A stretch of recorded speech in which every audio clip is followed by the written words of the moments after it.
नमस्कार, आप देख रहे हैं भारत एक्सप्रेस और मैं हूं आपके साथ संगम राय। आज कहानी रहमान डकैत की। रहमान डकैत की दी हुई मौत बड़ी कसाई नुमा होती है। आदित्य धर के डायरेक्शन में बनी फिल्म धुरंधर के ट्रेलर में एक्टर अक्षय खन्ना ने इसी डायलॉग के साथ रहमान डकैत का इंट्रो दिया है। इस फिल्म में अक्षय खन्ना ने पाकिस्तान के शहर कराची के नामी और खूंखार विलन रहमान डकैत का किरदार निभाया है। उनके किरदार की खूब चर्चा हो रही है। 1990 और 2000 के दशक में कराची के सबसे खतरनाक अंडरवर्ल्ड डॉन में से एक था रहमान डकैत। रहमान के पिता दादल बलूच 1960 के दशक से ड्रग तस्करी के धंधे में शामिल थे। पिता को अपराध की दुनिया में देखा तो रहमान बहुत कम उम्र में उसी दुनिया में आ गया। फिल्म में रहमान की जिंदगी के कुछ हिस्सों को दिखाया गया है।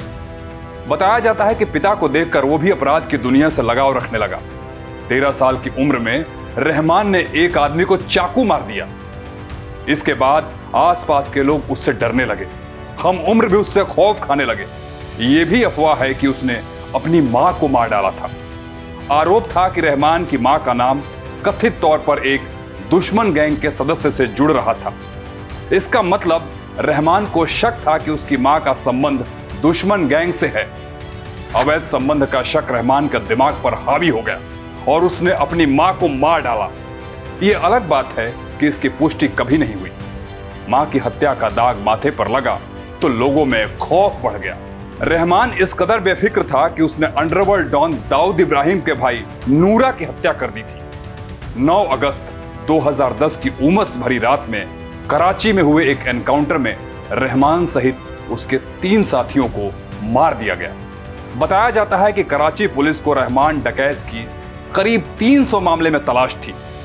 इनमें हत्या और अपहरण जैसे कई संगीन मामले शामिल थे। रहमान हैदराबाद से कराची जा रहा था। खुफिया जानकारी के आधार पर उसे रास्ते में पुलिस ने ढेर कर दिया। पूरी प्लानिंग के साथ इस एनकाउंटर को अंजाम दिया गया। बताया जाता है कि एनकाउंटर में पुलिस को उसके और उसके साथियों के पास से गोला बारूद के अलावा हैंड ग्रेनेड भी मिले थे। सिर्फ 13 साल की उम्र में एक शख्स को चाकू मारने वाले रहमान ने जुर्म की दुनिया को तरजीह दी। पढ़ाई लिखाई से तो उसका वास्ता दूर दूर तक नहीं था। बचपन से लड़ाई झगड़े से उसकी किस्मत तय हो गई थी कि वो जुर्म की दुनिया में ही कदम रखेगा, और हुआ भी ऐसा। रहमान ने जब जुर्म की दुनिया में कदम रखा तो उसकी उम्र सिर्फ 20 साल थी।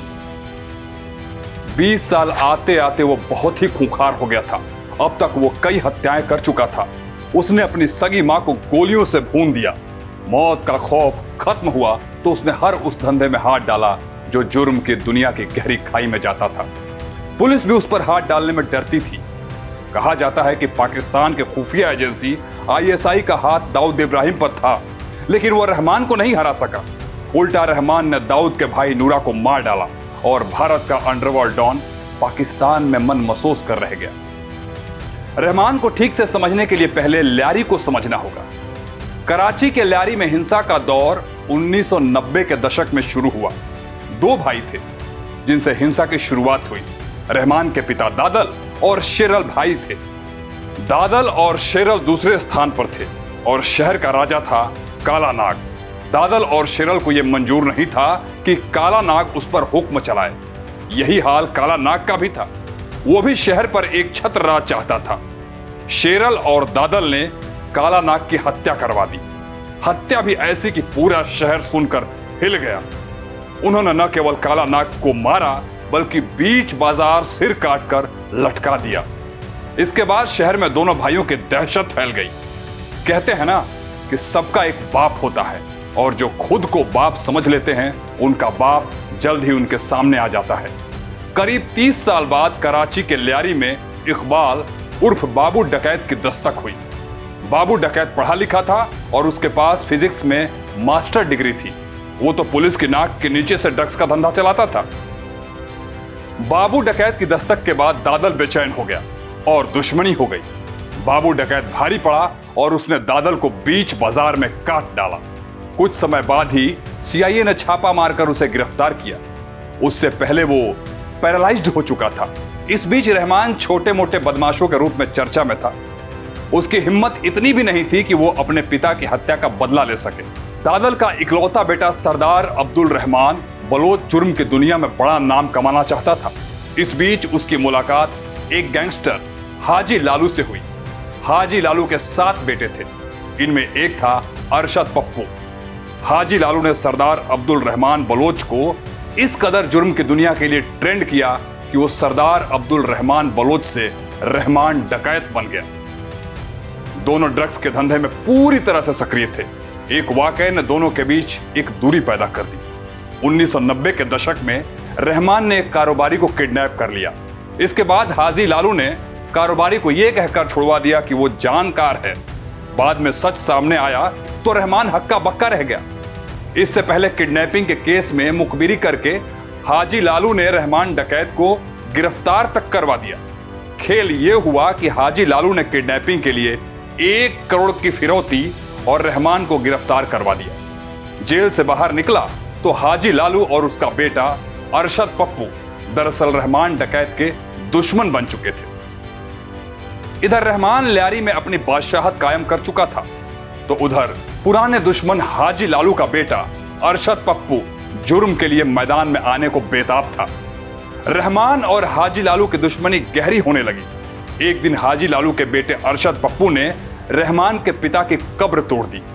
वो यही नहीं रुका, अरशद पप्पू ने दुश्मन रहमान डकैत के चाचा यानी शिरल को किडनैप किया और फिर रहमान को फोन कर गोलियों की आवाज सुनाते हुए चाचा को मार डाला। 18 अक्टूबर 2007 का दिन पाकिस्तान के लिए खास था। पूर्व प्रधानमंत्री बेनजीर भुट्टो निर्वासन काटकर वतन वापस लौट रही थी। कराची एयरपोर्ट पर लाखों की भीड़ के बीच एक ब्लास्ट में करीब 140 लोग मारे गए। इस दौरान पाकिस्तान की फौज या कराची पुलिस का कोई आला अफसर तक मौके पर नहीं था। जानकर हैरत होगी कि बेनजीर भुट्टो की बुलेट प्रूफ गाड़ी की स्टीयरिंग रहमान डकैत के हाथ में थी। रहमान उस दौरान बेनजीर का सिक्योरिटी ऑफिसर बना हुआ था। रहमान ने ही बेनजीर को सही सलामत बिलावल हाउस पहुंचाया था। रहमान डकैत भले ही जुर्म की दुनिया का बादशाह बन चुका था, लेकिन उसने अपनी छवि आम लोगों में बदलने की कोशिश की। इलाज के लिए अस्पताल में भर्ती मरीजों का बिल भरता था, गरीबों की लड़कियों की शादी करवाता था, खास तौर से फुटबॉल की प्रतियोगिता करवाता था। सड़कों के किनारे उसके नाम से लंगर चलते थे। जनता के बीच मसीहा बन चुका था वो। जनता साथ थी तो उसे लगता था कि पुलिस भी उसका कुछ नहीं बिगाड़ सकती है। कुछ समय बाद वो लोगों के टैंकरों के जरिए महंगे दामों पर पानी बेचने लगा। तो ये थी लियारी के रहमान बलूच की कहानी। अगर आपने धुरंधर देखी है तो आप इस कहानी को और आसानी